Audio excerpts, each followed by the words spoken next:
המלך העולם אשר קידשנו בו מצוותיו וציוונו להדליק נר של hanukkah.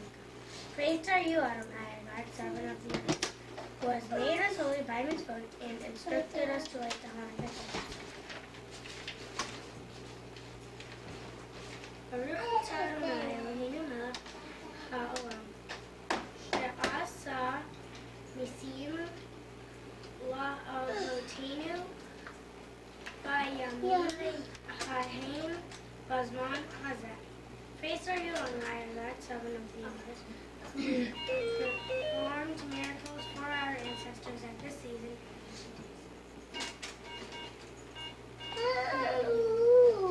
Now that light the candles? Now we got to light the candles. Okay, we're gonna do it. I'll take the match out. Okay, yeah, take the match out. Give it to Jim. Okay, we light up all the candles or one? Right. No, We one. want to go from left to right. Okay, from left to right. Shamash was on. Okay. I want to Okay, blow that hold it. out. Hold it. Hold with me. Good. Hold it. Hold it. Don't move it. Okay. Gary, if you want to be in the picture, you have to go really low. Got to light up. Face your Okay. smile. Smile. You're concentrating here. You're not kidding around here. Oh, can I be in the picture, please? Can I be in the picture? Yeah, over here, over here, over here. Over here. Sarah, Right, right Sarah. next to... Over here. Okay. Okay, good. Finish up, Dad. Okay. And nobody's gonna get burned. Jeremy didn't... no, возьми Jeremy. Jeremy, It's okay. you want to come get it? Just You want to light up go back there. Go back Yeah, by the but wine then rack and get Jeremy, everybody. pick him up. Pick him up. Here, Okay. hold it. Okay. Okay. All right, got Yeah. it. Go ahead. Hold it. Hold it. Okay. Okay. Light the candles. That's it. Oh, a little more, a little more. Don't fall down, Daddy. I'm gonna Okay. blow it. I'm gonna blow No, it no, out. no, no, no, no. You don't blow it out. Don't blow. This is not like a birthday. It's not a birthday. It's a Hanukkah. And you let them burn. You have to watch it burn out. Yeah, until you get tired and fall out. All right. The cloud of sugar molecules expands. Notice that the inner part of the cloud is much more dense than the outermost edges of the cloud. If we counted the number of sugar molecules for a given volume of space near the sugar cube, we would find a high concentration of such molecules, while the concentration of sugar molecules at the opposite side of the container is very low. On this film strip frame, please note the ghosting of some information from the previous frame. This technique will be used throughout the film strip to help you keep important sequences of information fresh in your mind. Drawing a line from the high concentration at the left to the low concentration at the right, we establish a concentration gradient. This sloping line indicates the decreasing number of sugar molecules present as we move from the high concentration at the left to the low concentration at the right. Even if this beaker is not disturbed in any way, the sugar molecules become uniformly distributed in the water. The process whereby molecules, or ions, tend to distribute themselves uniformly throughout a medium because of their own motion or because of collisions with other molecules is known as diffusion. Thus, diffusion is the process by which the sugar molecules in our original crystalline cube become uniformly distributed throughout the water. Now, please get your copy of the student review sheet. The instructions following each section review will bring you back to the film strip and audio tape when you are ready to continue. Stop the tape now and go through Section A review.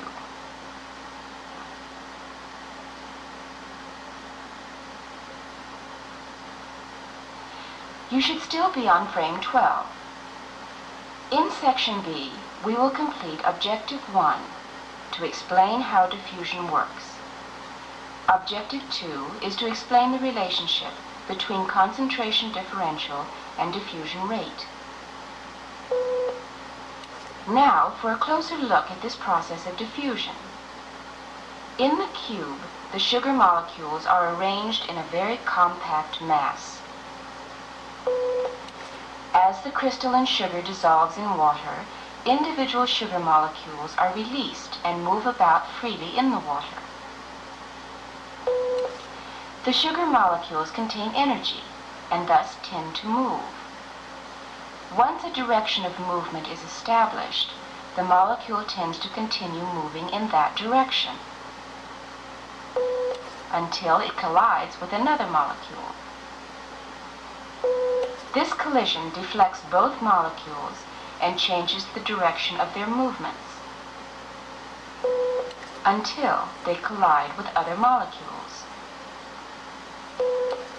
Each molecule again changes direction, and so on. Because of these collisions, the sugar molecules soon are moving in a random pattern.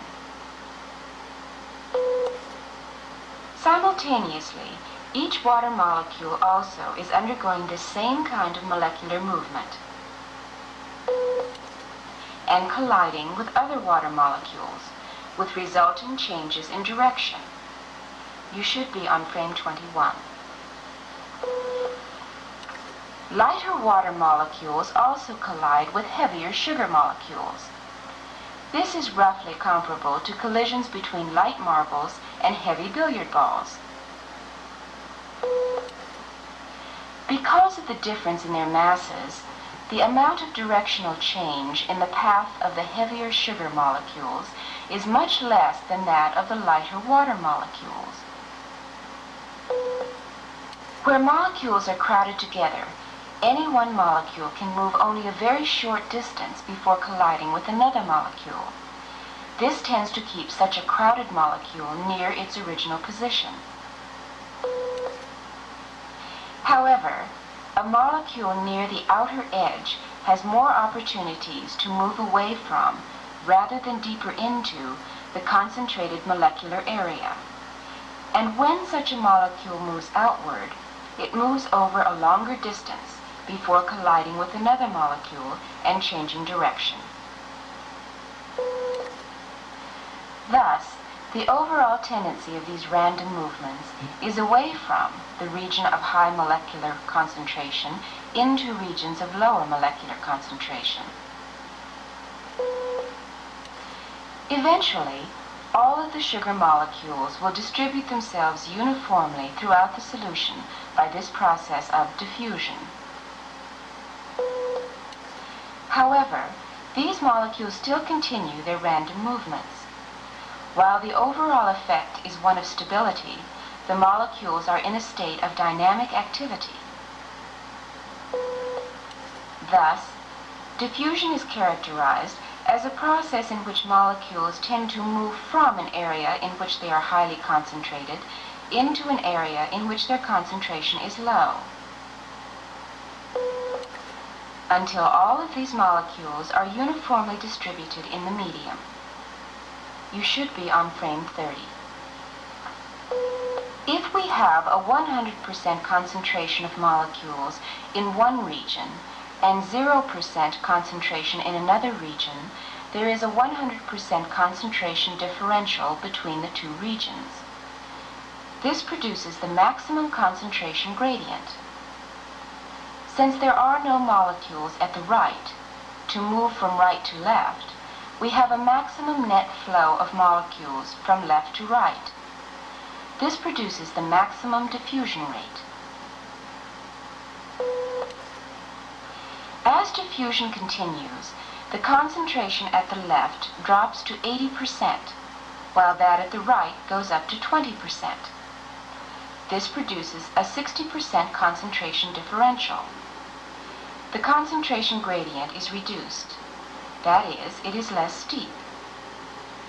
Notice that for every 8 molecules moving to the right, 2 are now moving to the left. Thus, there is a net flow of 6 molecules to the right. The diffusion rate is slowing down. As diffusion continues to the 60-40% level, the concentration differential drops to 20%. The concentration gradient levels out still more. For every 6 molecules now moving to the right, 4 move to the left. The net flow is only 2 molecules moving to the right. The diffusion rate has slowed down further. Finally, we reach the stage where the concentrations are the same in both regions. The concentration differential is 0. The concentration gradient is level. Since as many molecules are moving to the left as are moving to the right, both the net flow of molecules and the diffusion rate are 0. Thus, the concentration differential determines the rate of diffusion. The concentration differential and the diffusion rate are directly proportional. The higher the differential, the more rapid the rate of diffusion. We have already considered diffusion of a solid, sugar, in a liquid, water. Solids also can diffuse in a gas, as well as in another solid. Note, however, that solids diffuse in solids at extremely slow rates measured in years rather than seconds or minutes. Furthermore, liquids can diffuse in gases, in other liquids, and in solids. Finally, gases can diffuse in other gases, in liquids, and in solids. Stop the tape now and go through Section B review.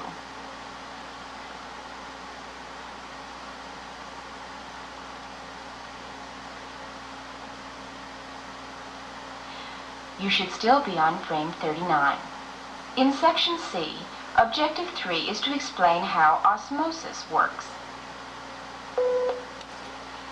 Now that we are familiar with diffusion, let's consider the closely related, biologically important process of osmosis.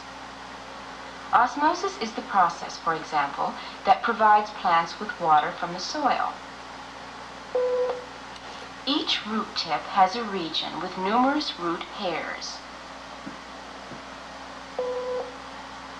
The root tip has an outer layer of epidermal cells. Each cell is enclosed in a rigid cell wall. The cell membrane is located just inside the cell wall. Each root hair is an elongation of the cell membrane, which extends out into the soil.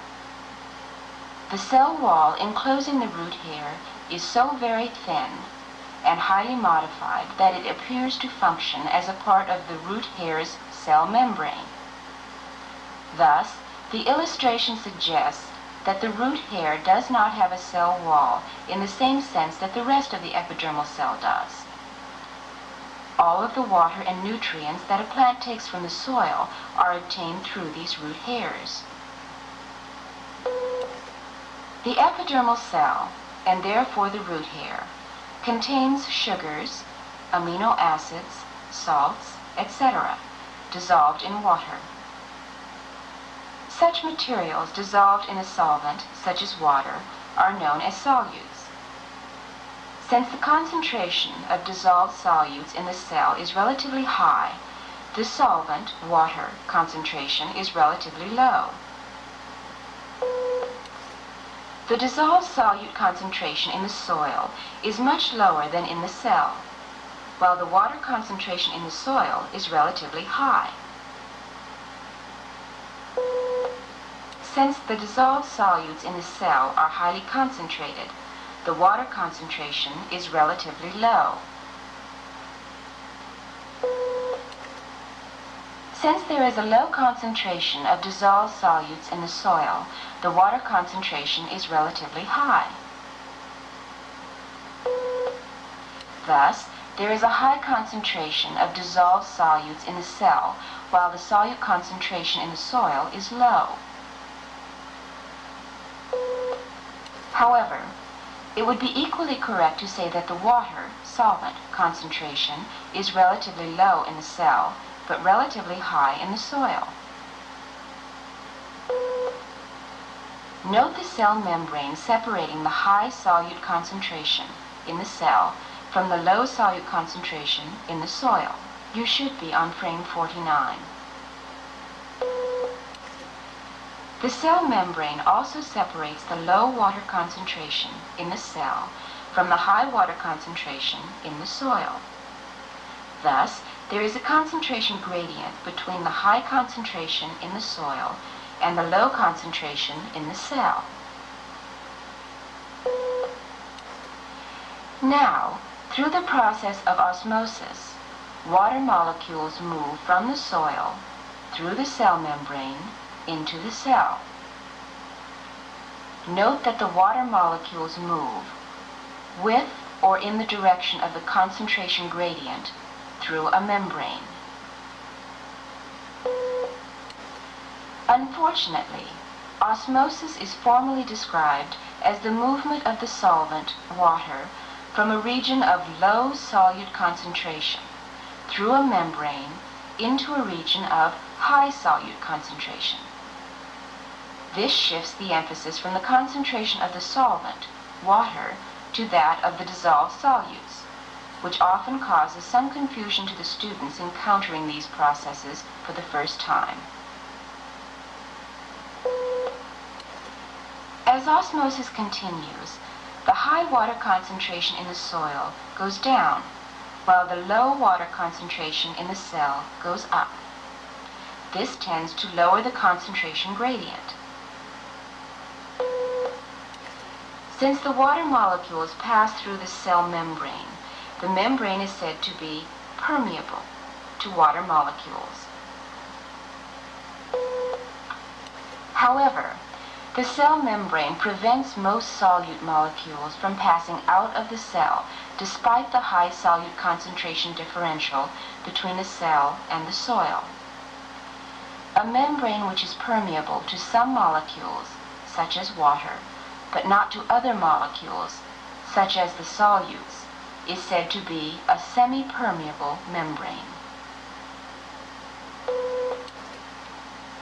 Since most solutes cannot pass through the cell membrane, the number of solute molecules remains relatively constant. A large number of solutes in the cell, a small number in the soil. However, as water is added to the fixed number of solute molecules in the cell, the contents become less concentrated. The solute concentration is lowered. Simultaneously, removing water from the fixed number of solute molecules in the soil increases the solute concentration in the soil. As water enters by osmosis, internal pressure builds up inside the cell.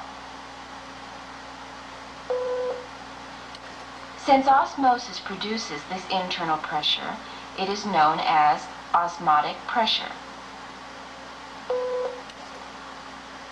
Osmotic pressure is a major force for pushing water up in the plant. Stop the tape now and go through Section C review.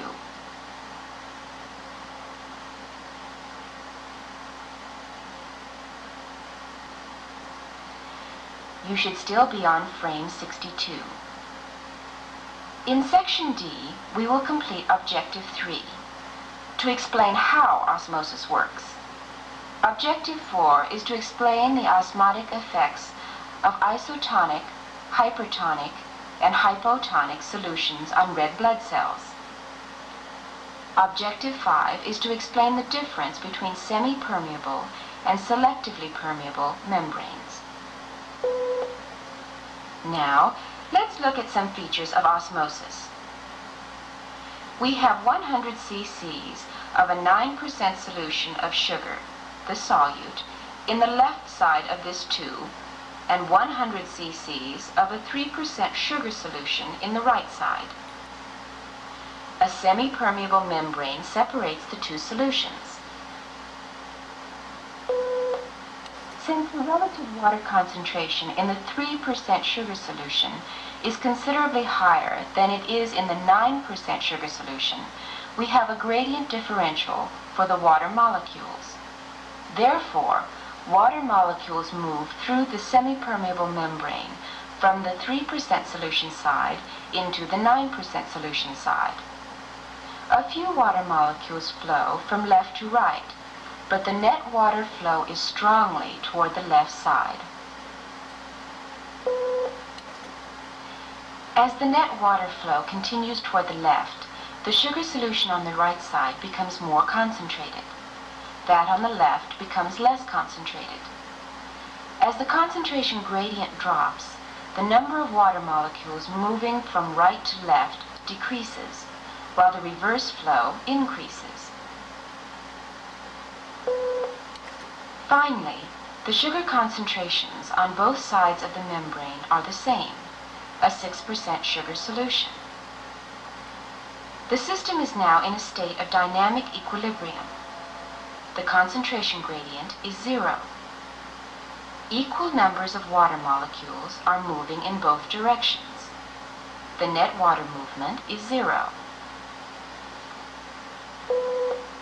Red blood cells placed in a 0.86% sodium chloride NaCl solution retain their normal, doubly concave shape because the solution's dissolved solute concentration is the same as that of the cell. Such a solution is known as an isotonic solution. The dissolved solute concentrations on both sides of the membrane are the same. Water molecules move into and out of the cell at equal rates.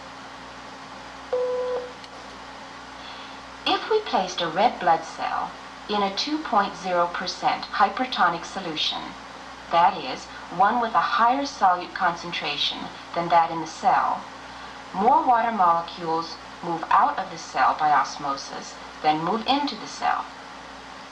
The net result is a loss of water from the red blood cell. The cell shrinks. If we placed a red blood cell in a 0.2% hypotonic solution, a solution with a lower solute concentration than that in the cell, more water molecules move into the cell than move out. The resulting internal osmotic pressure causes the cell to swell and rupture. You should be on frame 69. Now, for a closer look at the membranes. Visualize a semi-permeable membrane as having openings large enough for small water molecules to pass through, but too small to pass large dissolved solute molecules.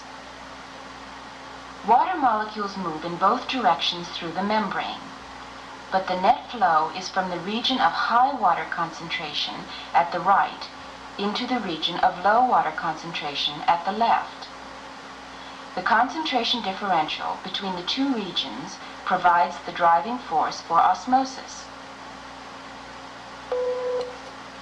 In contrast, a selectively permeable membrane passes certain molecules but not others with little regard for size.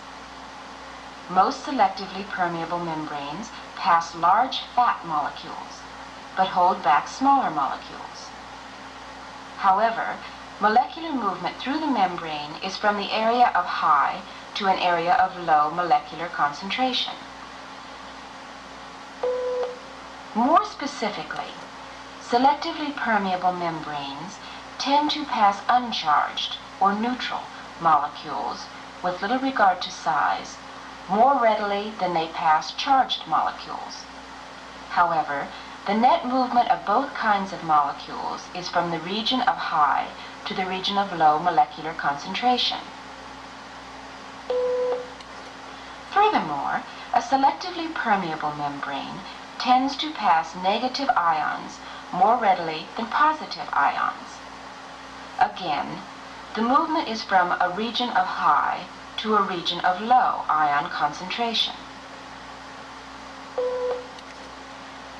To review, a semi-permeable membrane passes molecules largely on the basis of molecular size.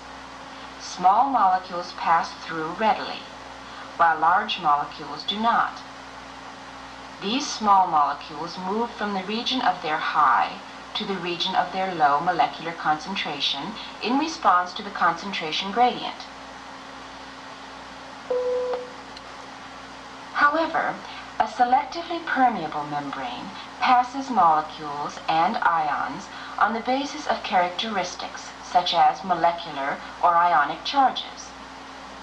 Again, the concentration gradient moves these molecules from the region of their high to the region of their low molecular concentration. Both diffusion and osmosis are energy-yielding processes and thus can do work. The energy transferred to osmotic pressure during osmosis is used to do work as it pushes water up in plants. Stop the tape now and go through Section D review.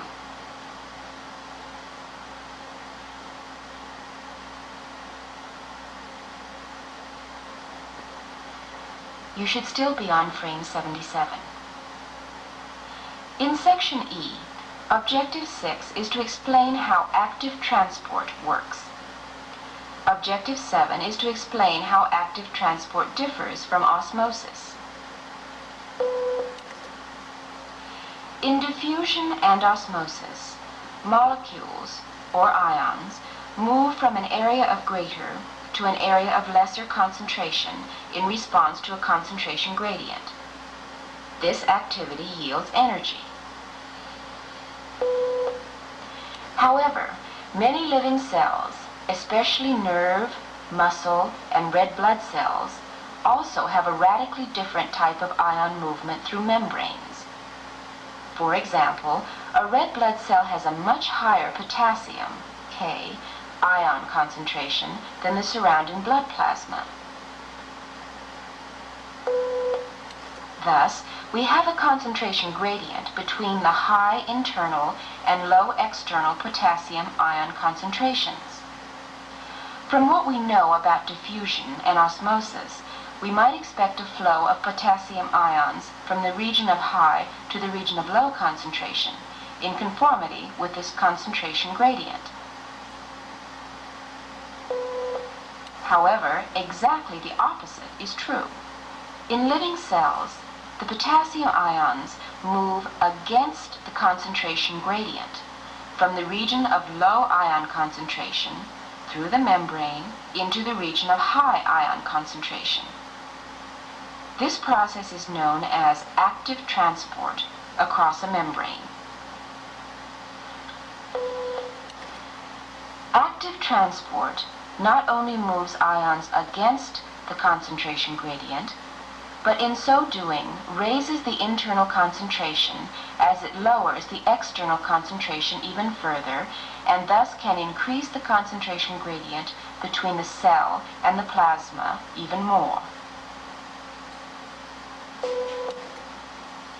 Since diffusion, which is movement in response to the concentration gradient, is an energy-yielding process, active transport, which operates against the concentration gradient, logically is an energy-consuming process.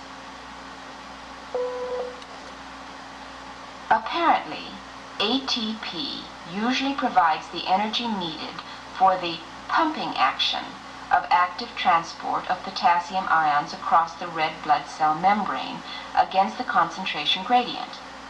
This expenditure of energy is a distinctive feature of active transport. A second distinctive feature of active transport is its highly specific activity. Only certain specific ions, such as potassium, K, ions, and sodium, Na, ions, and certain specific molecules, such as glucose, are actively transported across membranes. Incidentally, note that active transport of sodium, Na, ions, is from the low concentration inside the cell to the high concentration in the plasma.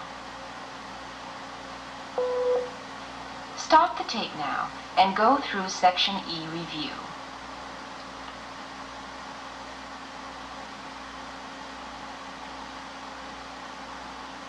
you should still be on frame 86.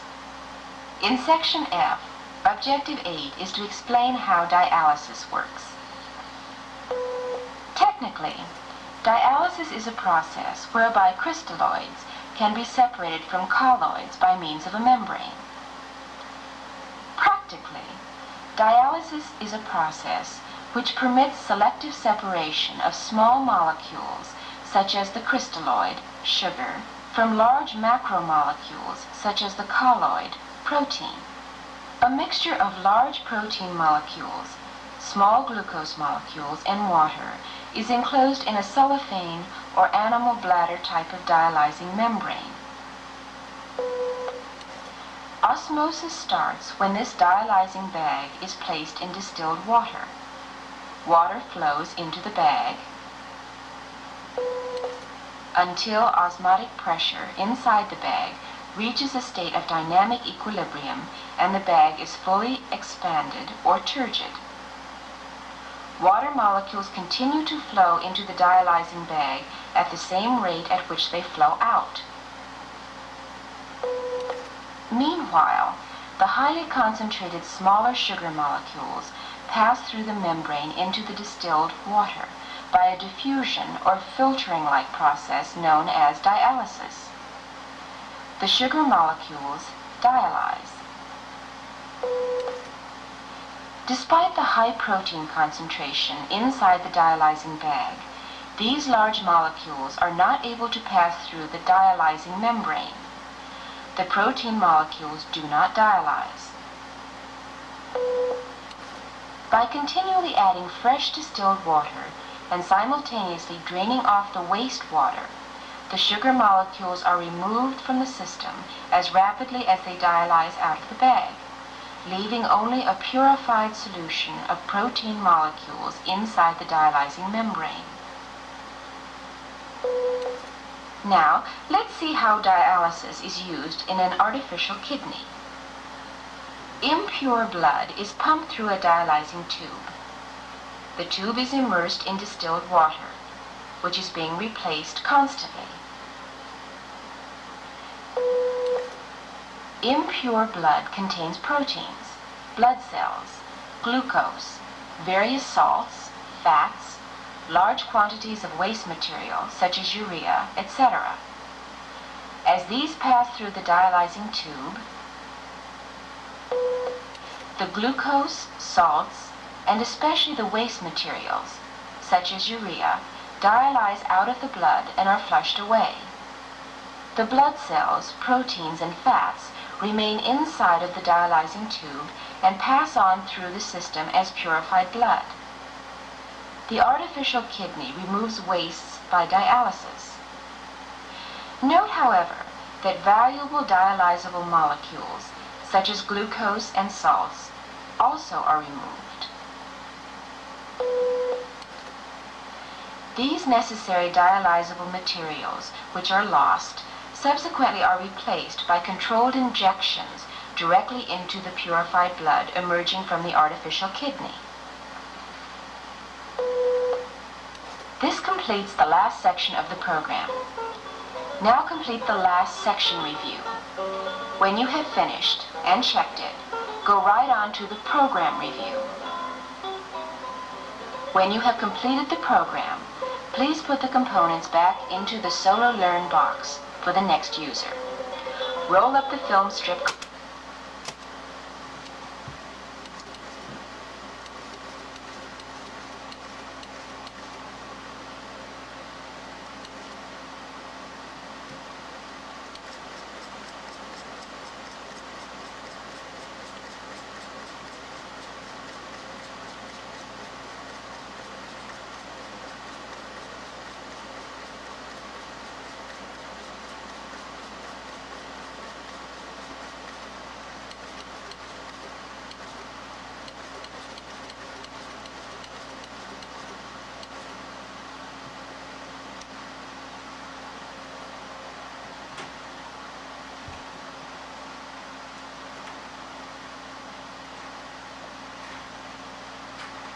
Hello.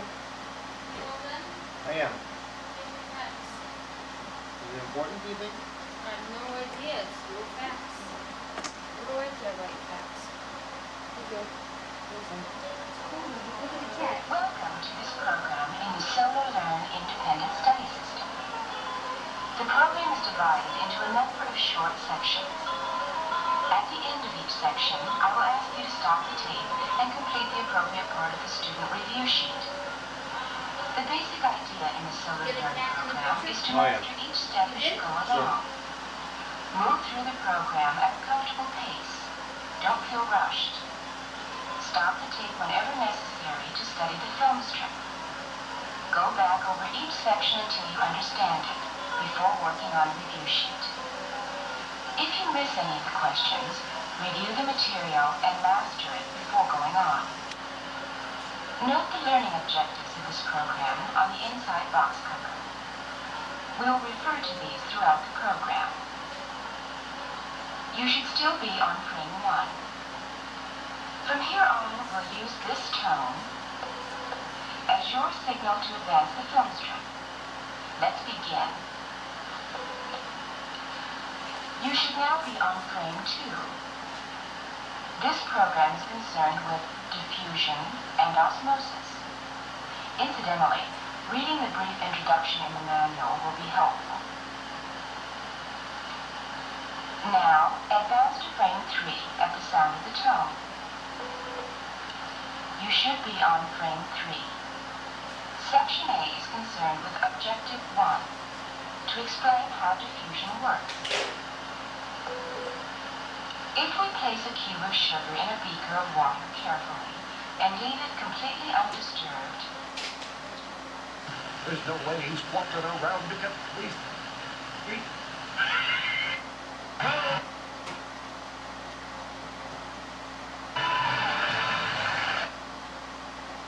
To around the world, and by the Corporation for Public Broadcasting. This program was also made possible by contributions to your PBS station from viewers like you. Where's Sarah? Opposition forces in Afghanistan issued an ultimatum today. They said thousands of Taliban and foreign fighters in Kunduz have 3 days to surrender or face all-out attack. In Washington, a Pentagon spokesman sized up the situation in Kunduz. It's not unlike what we observed around Mazar-e-Sharif before it fell. There are areas of very active fighting, described I think as fierce fighting. There are other areas of negotiation.